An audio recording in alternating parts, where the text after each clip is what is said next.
እናንተ የእግዚአብሔርን መንግሥት ሥልጣን ማወቅ ተሰጥቷቸዋል። ለሌሎቹ ግን የግድ በምሳሌ ይነገራቸዋል። ምክንያቱም እያዩ ስለማያዩ እየሰሙ ስለማያስተውሉ ነው። የምሳሌውም ትርጉም ነው። ዘሩ የእግዚአብሔር ቃል ነው። እነዚያ በመንገድ ዳር ላይ የወደቁት ዘሮች ቃሉን የሚሰሙት ናቸው። ዲያብሎስ ይመጣል፣ እንዳያምኑም ቃሉን ከልባቸው ይወስዳል። በዓለት ላይ የወደቁት ዘሮች ቃሉን ሲሰሙ በደስታ የሚቀበሉት ሰዎች ናቸው። ሆኖም ስር የላቸውም።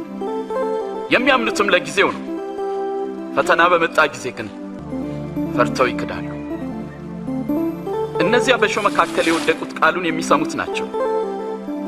ግን ስለ ራሳቸው በማሰብ በባለጠግነታቸውና በምቾታቸው ይታነቃሉ። ስለዚህ ሙሉ ፍሬ አያፈሩም።